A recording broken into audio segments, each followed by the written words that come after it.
Hello everyone, welcome to my channel. अगर आपने channel को नहीं सब्सक्राइब किया है तो प्लीज़ डू सब्सक्राइब। ठीक है, आपको भी मज़ा आएगा फिर सुनने में और मुझे भी अच्छा लगेगा वीडियोस बनाने में। सो चलिए शुरू करते हैं एक बेसिक से टॉपिक।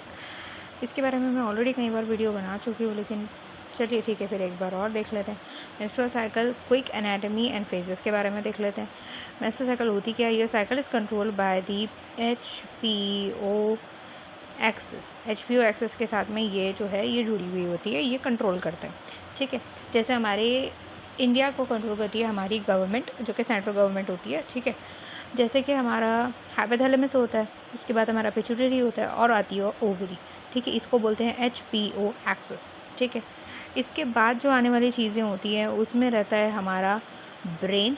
ब्रेन मतलब top of the part of the human organs. ठीक है, सबसे ऊपर वाली जो चीज़ है ब्रेन, वहाँ होता है हाइपोथैलेमस। HPO एक्सिस में सबसे पहले आता है हाइपोथैलेमस। हाइपोथैलेमस रिलीज़ करेगा GnRH, गोनाडोट्रोपिन रिलीजिंग हार्मोन। फिर आता है pituitary, interior pituitary and posterior pituitary. तो एंटीरियर पिट्यूटरी से हमारा ताल्लुक है। ठीक है, एंटीरियर पिट्यूटरी क्या करेगा? FSH और LH रिलीज़ करता है। ओवरीज क्या रिलीज़ करती है? ईस्ट्रोजन और प्रोजेस्टेरॉन रिलीज़ करती है। ईस्ट्रोजन जब कम होता है तो प्रोजेस्टेरॉन जब कम होता है तो और ईस्ट्रोजन का लेवल जो है वो नॉर्मलाइज हो जाता है तो ही हमें पीरियड्स आते हैं। ठीक है, यूटेरस का क्या काम होता है? यहाँ पे होती है एंडोमेट्रियम। ये हमारा जो यूटेरस है, यूटेरस के अंदर क्या होता है? वहाँ पे होती है हमारी, वेट अ सेकेंड,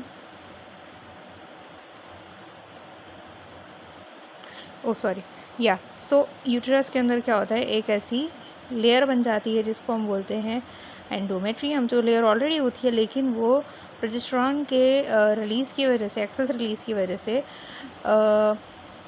बढ़ जाती है। और फिर जब हमारा प्रोजेस्टेरॉन का लेवल कम हो जाता है तो फिर ये शेड ऑफ हो जाती है। ठीक है, अब आते हैं अगली बात के ऊपर। फेजेस कितने होते हैं? फेजेस होते हैं 4। Follicular phase, ovulatory phase, luteal phase और मेंस्ट्रुअल फेज।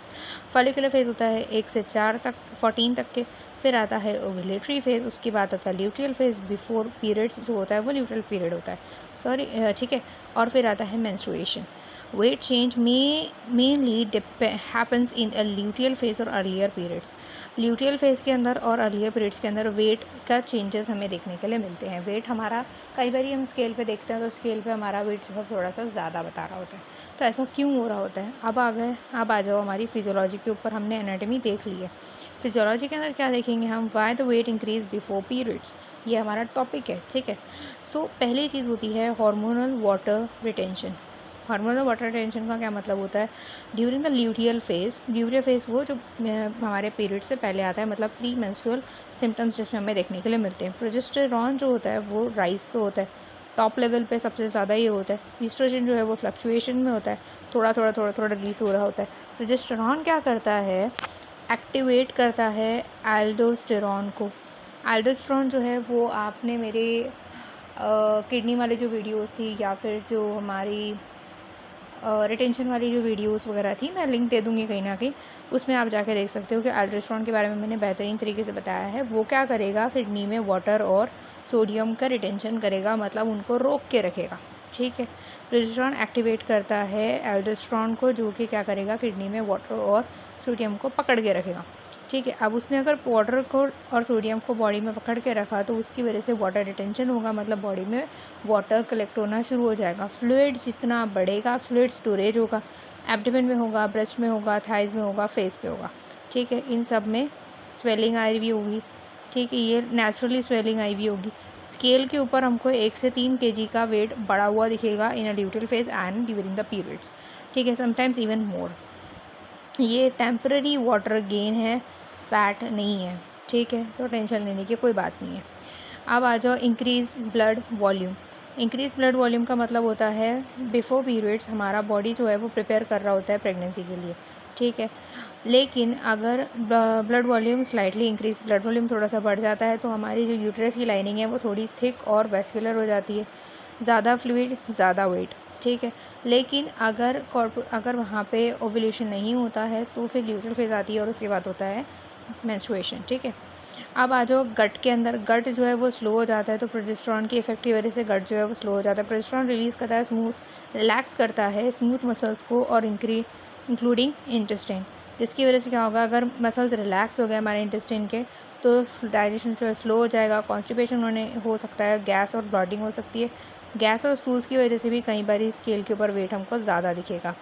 ठीक है, अगली चीज़ है ब्रेस्ट चेंजेस। ब्रेस्ट चेंजेस के अंदर क्या रहेगा कि ईस्ट्रोजन और प्रोजेस्टेरॉन की इफेक्ट की वजह से जो है हमारा ब्रेस्ट टिश्यू के अंदर वो हैवीनेस नज़र आती है, जो कि 300 से लेके 500 ग्राम्स तक के इंक्रीज़ हो जाता है।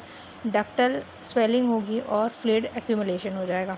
ठीक है, फिर आता है इन्फ्लेमेशन एंड प्रोस्टाग्लैंडिन्स। इन्फ्लेमेशन और प्रोस्टाग्लैंडिन्स कैसे, बिफोर पीरियड्स प्रोस्टाग्लैंडिन जो है वो इंक्रीज़ होंगे तो मिड साइक्लिक इन्फ्लेमेशन रहेगा, सिस्टमिक इन्फ्लेमेशन रहेगा, जिसकी वजह से टिश्यू होल्ड्स मोर फ्लूइड और बंदी जो रहेगी वो हमको स्वेल या सूजी हुई नजर आएगी। ठीक है, स्वेलिंग रहेगी। During periods why weight may stay high. ठीक है, क्यों बढ़ा हुआ रहता है, during menstruation body is shedding uterine lining and hormones are still adjusting, fluid can not does not drop immediately. क्या होता है कि हमारा ल्यूटियल फेज़ या मेंस्ट्रुअल फेज़ के अंदर जो यूट्राइन लाइनिंग होती है वो एंडोमेट्रियम जो होता है वो शेड ऑफ हो रहा होता है, तो हमारे जो हार्मोन्स है वो मतलब एडजस्ट कर रहे होते हैं, थोड़ा कुछ बढ़ा हुआ है कुछ कम है। ठीक है, वो अपने आप को एडजस्ट करने के नॉर्मल लेवल में लाने की कोशिश कर रहे होते हैं। और फ्लूइड जो है जो ऑलरेडी हमारी बॉडी रिटेन कर रही है थी सोडियम और वाटर को, एल्डोस्टेरोन लेवल्स को अचानक से कम नहीं किया जा सकता, अचानक से फ्लूइड लेवल कम नहीं किया जा सकता, तो धीरे धीरे करके वो कम होता है up till 2 to 3 days after the periods. ठीक है, also you can eat more carbs and salty foods. इस ड्यूरेशन में आप ज़्यादातर कार्ब्स खाते हो या सॉल्टी फूड खाते हो, और पेन जो है वो लेस मूवमेंट्स की वजह से होता है। ठीक है, after periods why weight suddenly drops. क्यों ड्रॉप हो जाता है, तो ड्रॉप होने की वजह क्या है कि वंस पीरियड्स एंड्स हमारा ईस्ट्रोजन जो होता है वो स्टेबलाइज हो जाता है। ठीक है, एक नॉर्मल लेवल में आ जाता है। प्रोजेस्टेरॉन जो है वो पूरी तरह से ड्रॉप हो जाता है, एल्डोस्टेरोन जो है वो कम हो जाता है, हमारी किडनी जो है वो एक्स्ट्रा सोडियम को रिलीज़ कर रही होती है। ठीक है, एल्डोस्टेरोन अगर नीचे आ गया तो उसकी वजह से क्या होगा कि किडनी जो है वो सोडियम को और वाटर को फटाफट रिटेन करना शुरू करेगी। ठीक है, रिलीज़ करना शुरू करेगी और एक्सेस वाटर जो था वो यूरिन के थ्रू बाहर निकल जाएगा। You pee a lot, you pee out the water weight. ठीक है, then the sudden drop in a scale is a fluid loss not a weight loss. ठीक है, this is why many women say I didn't do anything but my weight wents down suddenly. ठीक है, आपका fat loss नहीं हुआ है, water loss हुआ है। Is a fat a gain, is this fat gain, no, आपका fat gain नहीं हुआ है। It is clear that 1 kg अगर फैट है तो उसको बनाने के लिए हमको 7,700 कैलोरीज एक्स्ट्रा लगती है। ठीक है, but before periods the appetite may increase slightly, थोड़ी ज़्यादा भूख लगेगी, but not enough to get the 2 to 3 kgs jump. The scale lies upon PMS is lie. जो हमारी स्केल होती है, जो हमारी वेट स्केल होती है, वो हमसे झूठ बोल रही होती है जब हमारे प्री मेंस्ट्रुअल सिम्टम्स हो रहे होते हैं। ठीक है, ये हो गया। इसके बाद आ जाओ पैथोलॉजी के ऊपर। अगर आपका वेट नॉर्मली 1 से 3 kg साइकिल्स रिलेटेड चेंज होता है, 1 से 3 kg तक के बढ़ सकता है आपका weight during premenstrual symptoms, लेकिन आपको डॉक्टर को कब दिखाना है, अगर वो 5 kg से ज़्यादा अगर हर स्केल पे बढ़ रहा है, तो स्वेलिंग अगर फेस पे और लेग्स पे सीवियर तौर पे आ रही है, तो पीरियड्स अगर आपके रेगुलर हो रहे हैं, तो एक्सट्रीम PMS और उसके अलावा PMDD अगर हो रहा है, तो sudden weight gain with a fatigue and hair loss हो रहा है क्योंकि वो थायराइड की वजह से होगा, और सीवियर ब्लॉटिंग और पेन हो रहा है तो PCOS और उसके अलावा एंडोमेट्रियोसिस की वजह से ये हो रहा होगा, तो आपको आपके डॉक्टर से कंसल्ट करने की ज़रूरत है। ठीक है, relation between the hormones and a metabolism, ये देख लेते हैं। ईस्ट्रोजन जो होता है वो इम्प्रूव करता है हमारे इंसुलिन सेंसिटिविटी को, इफ़ेक्ट करता है उसके ऊपर। प्रोजेस्टेरॉन जो होता है इंक्रीज़ करता है एपेटाइट को और स्लो गट।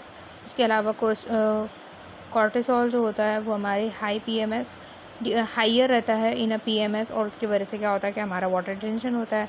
इंसुलिन क्या करता है, slightly resist before the period.